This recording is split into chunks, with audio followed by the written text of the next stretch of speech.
Vazhithala saint Sebastian's higher secondary സ്കൂളിൽ ഒരാഴ്ച മുൻപ് നടന്ന അതിക്രമത്തിലെ പ്രതികളെ കണ്ടെത്താത്തതിൽ പ്രതിഷേധിച്ച് ആക്ഷൻ കൌൺസിൽ മൗനജാഥ നടത്തി.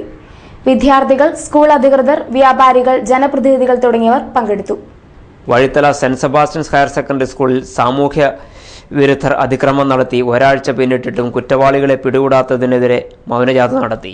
ആക്ഷൻ കൌൺസിൽ നേതൃത്വത്തിൽ വഴിത്തല ടൗണിൽ നടന്ന ജാഥയിൽ വിദ്യാർത്ഥികൾ, അധ്യാപകർ, വ്യാപാരികൾ, ജനപ്രതിനിധികൾ, രാഷ്ട്രീയ നേതാക്കൾ തുടങ്ങിയവർ പങ്കെടുത്തു. ഒരാഴ്ച മുമ്പ് നടന്ന സാമൂഹ്യ വിരുദ്ധാക്രമത്തിൽ 70,000 രൂപയുടെ നാശനഷ്ടമാണ് ഉണ്ടായത്. സ്കൂൾ ഫാനുകൾ, ടാപ്പുകൾ തുടങ്ങിയവ വ്യാപകമായി നശിപ്പിക്കപ്പെട്ടു. അന്വേഷണം ഇഴഞ്ഞു നീങ്ങുന്നതായി school manager father Thomas Pothanamozhi, headmaster Mathew T Perumbanani എന്നിവർ ആരോപിച്ചു. ഇതിന്റെ ഉത്തരവാദിത്തപ്പെട്ടവരെ, ഈ പ്രതികളായവരെ കണ്ടെത്തുവാൻ എന്തുകൊണ്ടാണ് പോലീസ് ഡിപ്പാർട്ട്മെന്റ് വൈമുഖ്യം കാണിക്കുന്നത് എന്നറിയില്ല. 9 ദിവസം പിന്നിട്ടിട്ടും ഒരു നിസാരമായ കേസ് എന്ന നിലയിൽ പോലെ ഉള്ള ഒരു സമീപനമാണ് ഇതിനോട് കാണിച്ചുകൊണ്ടിരിക്കുക. പ്രതികളെ കണ്ടെത്തി ജനമധ്യത്തിൽ ഹാജരാക്കാത്ത പക്ഷം ഈ പ്രദേശത്തെ ജനം ഒന്നാകെ ഇതിനെ പ്രതികരിക്കാൻ തീരുമാനിച്ചിരിക്കുകയാണ്. ഓരോ ദിവസം കഴിയും തോറും പോലീസ് അധികാരികളുടെ ഭാഗത്തു നിന്ന് നിസ്സംഗത മാത്രമാണ് ഞങ്ങൾക്ക് അനുഭവപ്പെട്ടുകൊണ്ടിരിക്കുക.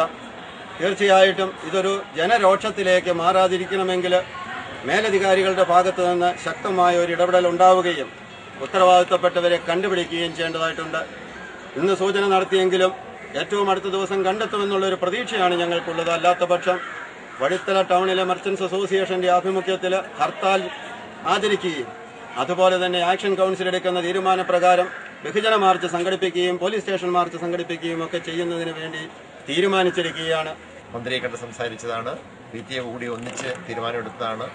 അതല്ലാതെ തന്നെ ആക്ഷൻ കൗൺസിൽ രൂപീകരിച്ചും തീരുമാനിച്ചാണ്. പോലീസ് സ്റ്റേഷൻ ഹെഡ്മാസ്റ്റർ പ്രാവശ്യം പോയി നിവേദനം നടക്കുകയും ഒത്തിരി സൂചനകളെല്ലാം ഞങ്ങൾക്ക് പറ്റുന്ന പോലെ കൊടുക്കുകയൊക്കെ ചെയ്തിട്ടുണ്ടെങ്കിലും പിന്നെ ഇത് എവിടെ എന്തോ something is rotten in the state of Denmark എന്ന് പറഞ്ഞ മാതിരി എന്തോ കുഴപ്പമുണ്ട്, അതെന്നാന്ന് കണ്ടുപിടിക്കാമെന്നുള്ള ആ ഒരു ഉത്തരവാദിത്തം പോലീസ് അധികാരികളുടെ ഭാഗത്ത് ഏറ്റവും ഉണ്ടാകുമെന്ന് ഞങ്ങൾ പ്രതീക്ഷിക്കുകയാണ്. എല്ലാ സഹകരണവും ഞങ്ങളുടെ ഭാഗത്തുനിന്നുണ്ട്. ഈ നാടിൻ്റെ ദുഃഖത്തിൽ ഞങ്ങൾ പങ്കുചേരുന്നതോടൊപ്പം അവരുടെ ഈ ദുഃഖം, ഞങ്ങളുടെ ദുഃഖം എല്ലാവരുടെയും ദുഃഖമാണ്. ഇത് മാനേജ്മെന്റ് മാത്രം ദുഃഖമല്ല, പ്രദേശത്തിന്റെ ദുഃഖമാണ്. ഒന്നും പറയാണ്ട് മർച്ചൻസ് അസോസിയേഷനൊക്കെ സ്വന്തമായിട്ട് കടയടിച്ച് ദുഃഖം ആചരിക്കേണ്ട ആ ദിവസം അത്രയും തീവ്രമായൊരു വികാരം ഇതിന്റെ പിന്നിലുള്ളതുകൊണ്ട് ഏറ്റവും വേഗം പൊതുജന മധ്യത്തിലെ പ്രതികളെ കണ്ടെത്തി കൊണ്ട് അവരെ കൊണ്ട് ന്യായമായ ശിക്ഷയും കൊടുക്കണമെന്നുള്ളതാണ് ഞങ്ങളുടെ ആഗ്രഹം. അതിനുള്ള നടപടി പോലീസ് ഭാഗത്തുനിന്നുണ്ടാകട്ടെ എന്നുള്ള പ്രാർത്ഥന മാത്രമേ ഞങ്ങൾക്കുള്ളൂ. പോലീസ് നിഷ്ക്രിയത്വത്തിനെതിരെ പ്രദേശത്ത് ജനരോഷം ശക്തമാണ്.